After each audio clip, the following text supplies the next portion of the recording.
నమస్తే, welcome to SS news. నేను మీ వైష్ణవి.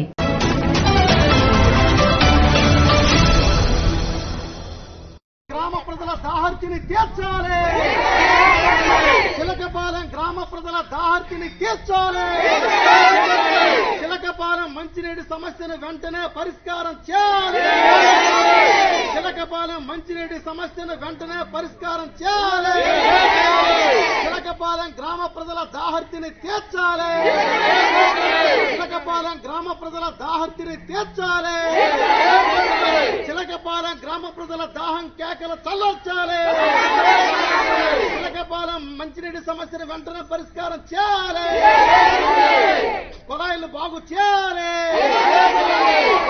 కుళాయిలు బాగు చేయాలి. సమస్య పరిష్కారం అయ్యే వరకు పోరాడతాం. చిలకపాలెం గ్రామ ప్రజల దాహత్తిని తీర్చాలి.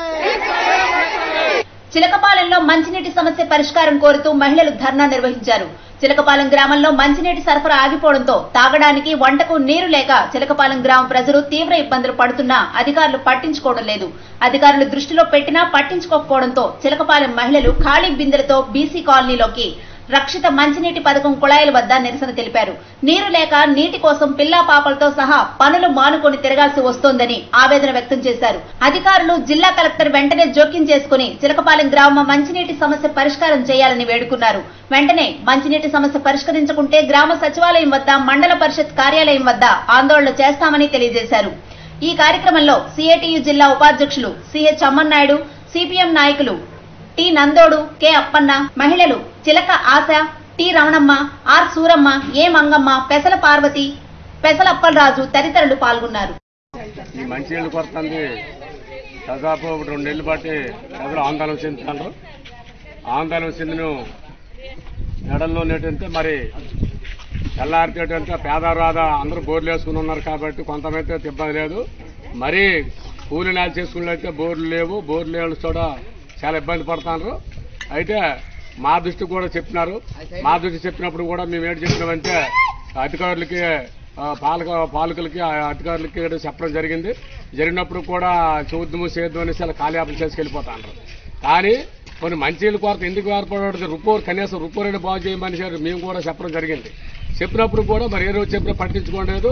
ఈ రోజు ఏంటంటే ఈ వాటర్ ట్యాంక్ రుపోరా కాత మోటార్ రుపోరా అండి మెకానిక్ కూడా రప్పించి చేయమని సెక్రటరీ కూడా చెప్పడం జరిగింది. చెప్పినప్పుడు కూడా పట్టించుకోలేదు. కాబట్టి ఈ ప్రజలకి ఏంటంటే నీటి కొరత మరి లేకుండా చేయాలని ఇప్పుడు ఈ గ్రామ అధికారులు కానీ, ఈ గ్రామ సర్పంచ్ కానీ ఎంత చర్య తీసుకొని చెయ్యి నెడల్లోనూ మరి ఇంత తర్వాత చేయకపోతే మరి మేము కూడా ఇంకా ఆందోళన చేయవలసి వస్తుంది. తీవ్రంగా మంచిలు కొరతండి. ఈ రోజు సరైన తిండి లేకపోతే పూట ఉండగలరు కానీ మంచిలు లేకపోతే మరి లేని పరిస్థితి ఉంది. కాబట్టి ఈరోజు మరి పాలకులు, తర్వాత అధికారులు దృష్టి పెట్టాలా. దృష్టి పెట్టి ఈ మంచిల కొరత లేకుండా చేస్తామని కొన్ని స్టేట్మెంట్లు ఇస్తారు. ప్రతి గ్రామానికి కూడా మంచిల కొరత ఉండకూడదు అనేసి స్టేట్మెంట్లు కూడా ఇస్తారు. కానీ ఇక్కడికి వచ్చేటికి కనీసం ఈ మంచిలు లేకుంటే ఎంత ఆందోళన చెందుతారు ఈ పెదల గురించి ఊళ్ళు పట్టించుకోండి. కాబట్టి ఖచ్చితంగా దీని మీద చర్య తీసుకోవాలా. చర్య తీసుకునే ఎడల్లోనూ మరి ఇంకా దీని మీద పోరాట ఉధృతి చేస్తామని.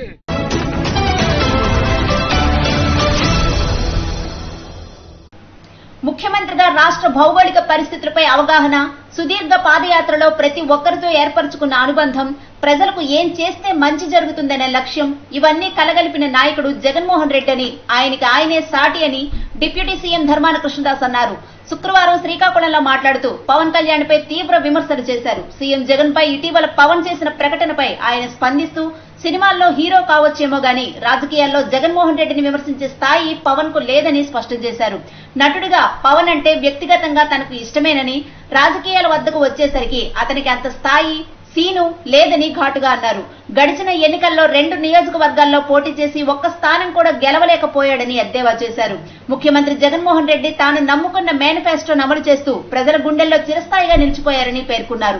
ఆయన చేపడుతున్న ప్రతి కార్యక్రమం అర్హులైన ప్రతి పేదవాడి ఇంటికి చేరుతుందని, దీనిని ప్రతిపక్ష నాయకులతో సహా ప్రతి ఒక్కరూ గుర్తించాలని స్పష్టం చేశారు. లోకేష్, పవన్లకు రాజకీయ పరిపక్వత లేదని, ఎప్పటికీ రాదని విమర్శించారు. పవన్ కళ్యాణ్ గారు పార్టీ పెట్టి రాష్ట్రం అంతా తిరిగి ఆయన కూడా పోటీ చేసి 2 ప్రాంతాల్లో ఓడిపోయినటువంటి మంచి నాయకుడు, గొప్ప నాయకుడు.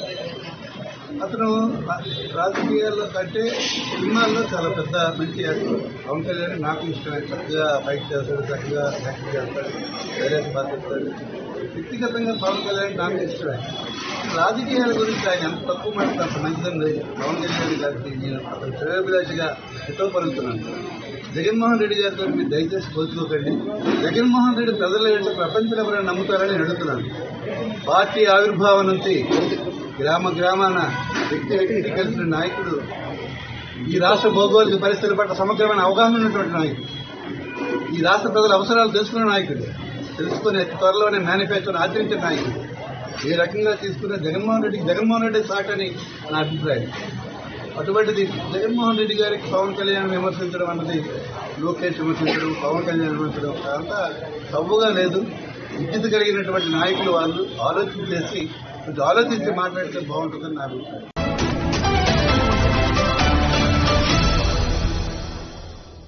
మెళియాపుట్టిలో ఆంధ్రప్రదేశ్ ముఖ్యమంత్రి వైఎస్ జగన్మోహన్ రెడ్డి విద్యార్థుల ఆరోగ్యం దృష్ట్యా మధ్యాహ్న భోజన పథకంలో నూతన మెనూను జారీ చేశారు.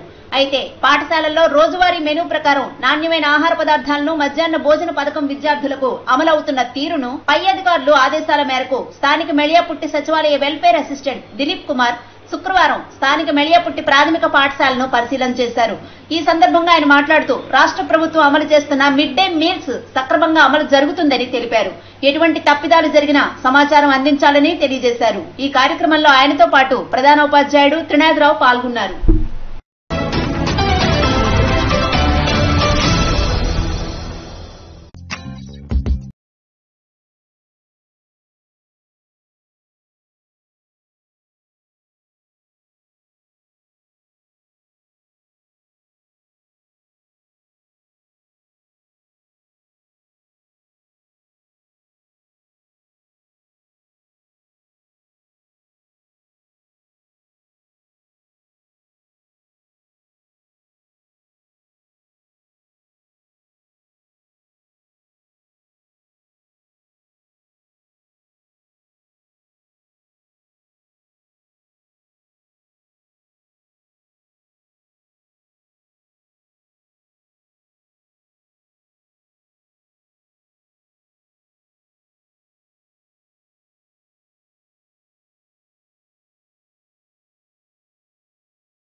మేజర్ పంచాయతీ సర్పంచ్గా ఈరోజు నర్సన్నపేట మేజర్ పంచాయతీ సర్పంచ్గా ఈరోజు మన సంతలో ఉన్న చెరువుని పూర్తిగా నీరు బోర్వన్ చెరువు అంటారు దాన్ని. పూర్తిగా ఇప్పుడు 3-4 సంవత్సరాల నుంచి పూర్తిగా వాటర్ లేక నర్సన్నపేట ప్రజలంతా చాలా ఇబ్బందులు పడుతున్నారు. దాన్ని మనం ఆ నీరుని తేవాలి అంటే జమ్ము జంక్షన్ దగ్గర నుంచి వాటర్ ఇంతకు గతంలో ఆ జమ్ము జంక్షన్ నుంచి వాటర్ వచ్చేది మనకి. ఇప్పుడు అదంతా మూసుకుపోవడం వలన పూర్తిగా చెరువులో ఒక చుక్క నీరు కూడా లేకుండా ఇంకిపోవడం వలన ఈరోజు మనం జేసీబీని పెట్టి ఈ చాలా వరకు ఇప్పుడు 3 సంవత్సరాల నుంచి ఇక్కడ మొత్తం కలిపి చెత్త చెదారం అంతా వేసి మొత్తం కలిపి మూసుకుపోయింది. గత ప్రభుత్వం పూర్తి దీన్ని దృష్టిలోకి తీసుకోలేదు. ఈరోజు మన ప్రభుత్వం వచ్చిన తర్వాత ఈ అంతా కలిపేసి జేసీబీని పెట్టేసి మొత్తం కలిపి చెత్త చెదరం అంతా చేయించేసి మనకి వాటర్ వచ్చే మార్గాన్ని ఈరోజు మనం నర్సన్నపేట ఈ సంత చెరువు అంటారు దాన్ని. ఈ సంత చెరువుని ఈ వాటర్ అనేది ఆ జమ్ము జంక్షన్ అక్కడ ఒక గడ్డబెట్టి ఉంది. ఆ గడ్డ నుంచి మన సంత తోటకి నీరు వచ్చే మార్గాన్ని మేము చూద్దాం.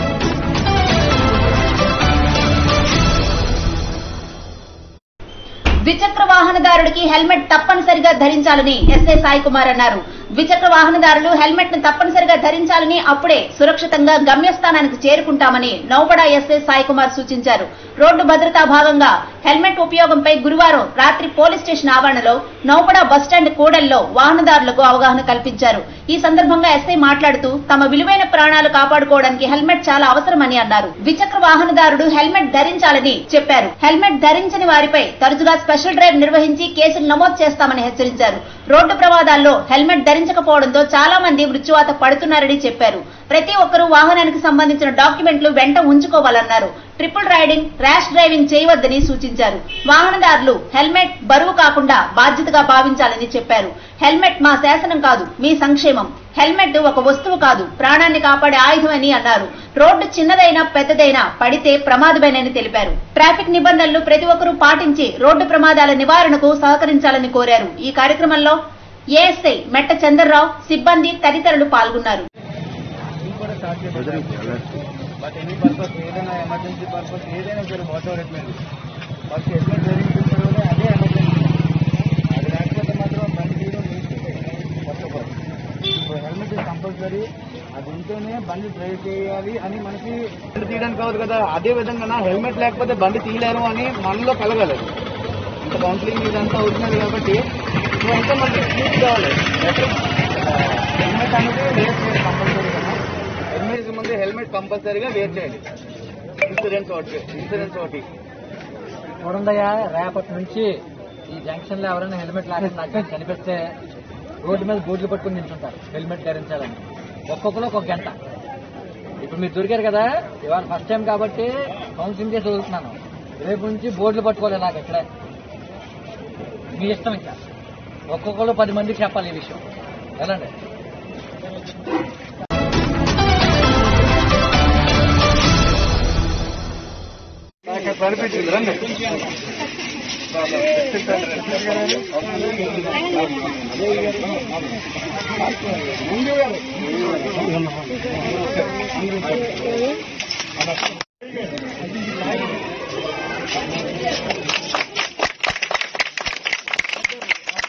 ముఖ్యమంత్రి జగన్మోహన్ రెడ్డి జగనన్న కానుక కిట్లను నాణ్యత ప్రమాణాలు స్వయంగా పరిశీలించి కొనుగోలు చేసి పిల్లలకు అందిస్తున్నారని ఆంధ్రప్రదేశ్ శాసనసభాపతి తమ్మినేని సీతారాం అన్నారు. ఆంధ్రవలస నియోజకవర్గం బూర్జ మండలంలో పలు అభివృద్ధి కార్యక్రమాల్లో స్పీకర్ తమ్మినేని సీతారాం పాల్గొన్నారు. పాలవలస గ్రామంలో పనులు చేపడుతున్న గ్రామ సచివాలయం, రైతు భరోసా కేంద్రాల పనులను పరిశీలించారు. పనులు వేగవంతం చేయాలని అధికారులను ఆదేశించారు. తుడ్డలి మరియు లక్కుపురం గ్రామాల్లో మనబడి నాడు నేడు కార్యక్రమంలో భాగంగా పనులు పూర్తి చేసిన స్కూళ్లను పునఃప్రారంభించారు. అనంతరం జగనన్న పచ్చతోరణంలో భాగంగా స్కూల్ ఆవరణలో మొక్కలు నాటే కార్యక్రమంలో పాల్గొన్నారు. ఈ కార్యక్రమంలో మండల పార్టీ అధ్యక్షులు ఖండపు గోవిందరావు, జడ్పీటీసీ అభ్యర్థి బెజ్జిపురపు రామారావు తదితర వైఎస్ఆర్సీపీ నాయకులు, కార్యకర్తలు, సర్పంచ్లు మరియు అధికారులు పాల్గొన్నారు.